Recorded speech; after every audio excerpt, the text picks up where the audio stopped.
안녕하세요. 주부스토리입니다. 요즘 SNS가 발달하면서 많은 분들께서 재테크 관련 정보를 쉽게 접하게 됩니다. 이런 정보의 호수 속에는 여러분들에게 도움이 되는 정보들도 많지만 교묘하게 포장된 독이 든 사과들도 많이 있습니다. 가끔 유튜브를 보다 보면 누가 봐도 독이 든 사과인데 대단한 비밀을 공개하는 것 마냥 소개하는 영상들이 보입니다. 제가 볼 때에는 단순히 강의를 팔기 위해서 좋은 점만 부각하여 설명하는 것으로밖에 보이지 않습니다. 문제는 제대로 옥석을 가리지 못하는 분들께서 이런 영상들을 보고 낡은 빌라 경매에 관심을 갖는다는 것입니다.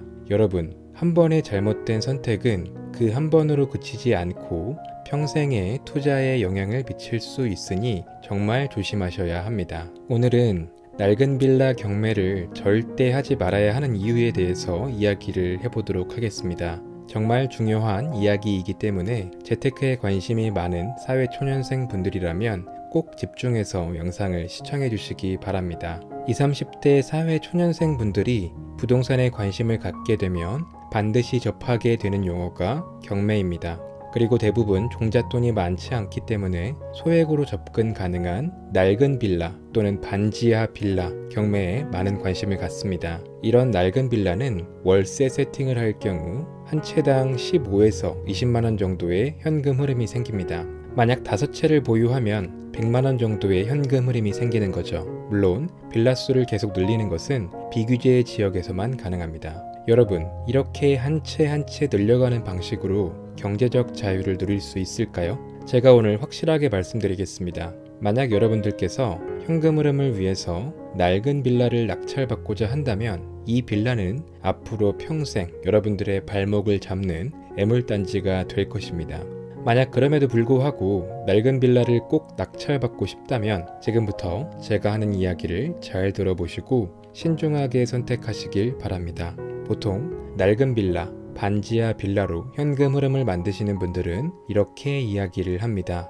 소액으로 할 수 있는 것이 낡은 빌라 경매밖에 없었다고요. 정말 소액으로 할 수 있는 게 낡은 빌라밖에 없었을까요? 18년도, 19년도에 7천 정도의 목돈을 사용해서 빌라 여러 채를 낙찰받은 분이 있습니다. 당시에 저 정도 돈이면 분양권을 사서 5천에서 1억 이상의 시세 차익을 보는 게 가능한 시기였습니다. 그리고 저 또한 500만 원으로 1.5억의 수익을 냈습니다. 정말 소액으로 할 수 있는 게 낡은 빌라밖에 없었을까요? 종잣돈이 부족한 상황인데 다들 재테크에 관심 갖기 시작하니까 지금 당장 뭐라도 하고 싶을 수 있습니다. 남들보다 앞서 나가기 위해서 열심히 경매 공부를 하고 낡은 빌라를 사는 게 정답이다 라고 결론을 내리시는 분도 있을 것입니다. 여러분, 소탐대실하지 마세요. 때로는 아무것도 안 하는 게 가장 현명한 방법일 수 있습니다. 괜히 팔리지도 않는 낡은 빌라를 사서 무주택자의 이점을 버리지 마세요. 나중에 후회하고 팔려고 해도 절대 안 팔립니다. 그리고 시간은 되돌릴 수 없습니다. 만약 투자를 위한 종잣돈이 부족하다면 안전하게 종잣돈을 모으면서 또는 안전한 투자 방식으로 종잣돈을 불리면서 무주택자의 메리트를 최대한 활용하시기 바랍니다. 여러분보다 먼저 재테크를 시작하신 분들을 압도할 수 있는 재테크 방법이 있습니다. 바로 좋은 입지의 청약에 당첨되는 것입니다. 만약 여러분이 당해이고 특별 공급이 가능하다면 도전해 볼 만하다고 생각합니다. 어차피 당장 투자가 불가능하다면 종잣돈을 모으면서 청약에 계속 도전해 보는 것도 좋은 재테크 방법 중 하나입니다. 그런데 여러분들께서 낡은 빌라를 매수하여 유주택자가 된다면 청약의 기회도 날리고 첫 주택을 통해서 자산을 늘릴 수 있는 기회까지 날리게 됩니다. 그리고 비과세라고 하는 어마무시한 혜택도 받지 못합니다. 제발 소탐대실하지 않길 바랍니다.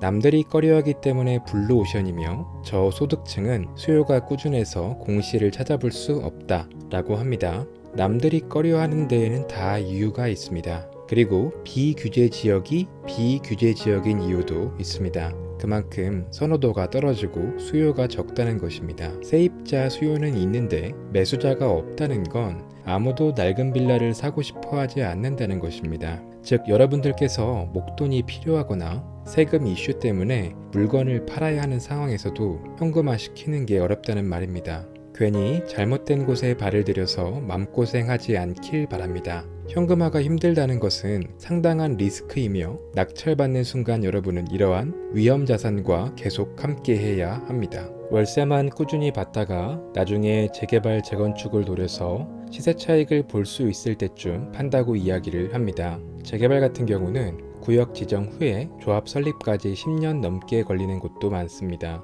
하물며 구역 지정도 되지 않은 지역이, 그리고 노후도도 충족되지 않은 지역이 재개발될 가능성이 얼마나 될까요? 그리고 만약 재개발 이야기가 나온다고 해도 과연 착공까지 이어질 확률은 얼마나 될까요? 물론 사업 진행이 되면서 수요자가 생길 수도 있지만 구역 지정이 되었다가 해제되는 경우도 다반사입니다.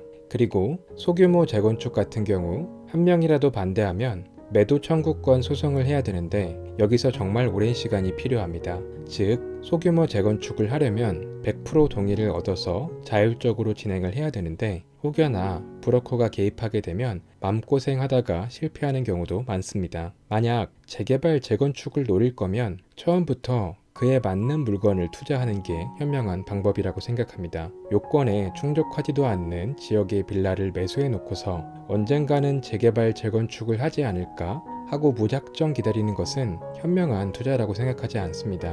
다시 한번 말씀드리지만 재개발 투자가 나쁘다는 게 아닙니다. 낡은 반지하 빌라를 월세 목적으로 낙찰받아서 기다리다가 언제 할지도 모르는 재개발 재건축이 출구 전략이다 라고 말하는 것이 위험한 투자라는 것입니다. 그 언젠가가 평생 오지 않을 수도 있습니다. 경매를 하면 낡은 빌라를 싸게 낙찰받을 수 있다. 경매로 빌라를 낙찰받으면 싸게 매수할 수 있기 때문에 이미 사는 순간부터 이득이다 라고 생각하시는 분들이 있는데 완전 잘못된 생각입니다. 경매로 싸게 사는 건 생각보다 힘듭니다. 역세권 빌라는 절대 싸지 않습니다. 버스세권도 마찬가지입니다. 이 외에도 명도, 수리, 인테리어 등 엄청나게 많은 시간과 노력을 쏟아야 합니다. 내가 들여야 하는 노동력을 생각하면 정말 남는 게 하나 없는 장사입니다. 이 시간에 좀 더 생산적인 일을 하는 게 더 현명하다고 생각합니다. 반지하는 싸다고 말씀하시는 분들도 있습니다. 네, 맞습니다. 반지하는 경매가 아니어도 싸게 살 수 있습니다. 반지하가 싼 이유는 단 하나입니다. 수요가 없기 때문에 싼 것입니다. 높은 수익을 볼 수 있다. 낡은 빌라로 월세 세팅을 할 경우 한 채당 15에서 20만 원의 현금 파이프라인이 생깁니다. 투자금 대비 수익률로 치면 약 15에서 20% 정도의 수익률입니다. 이런 수익은 원금이 보장된다는 전제 하에 의미가 있습니다. 하지만 원금이 회수가 안 된다면 이런 수익이 의미가 있을까요? 또한 오래된 집일수록 하자가 많이 발생하고 그에 따른 비용이 들어가니 실제 수익률은 더 낮습니다. 그리고 제가 항상 말씀드리지만 젊었을 때 안정적인 월급이 들어온다면 수익형 부동산보다는 시세 차익형 부동산을 노리는 게 더 큰 수익이 가능합니다. 만약 여러분들이 이런 빌라 5채를 통해서 현금 흐름 100만 원을 만들었다고 해보겠습니다.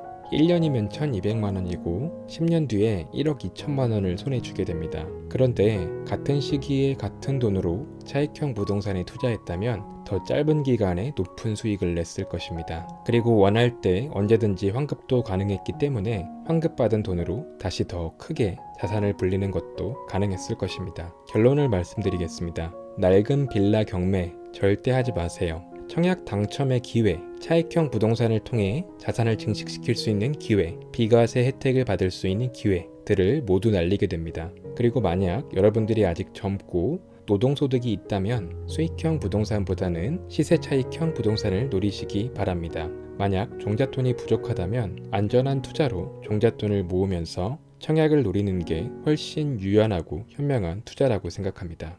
감사합니다.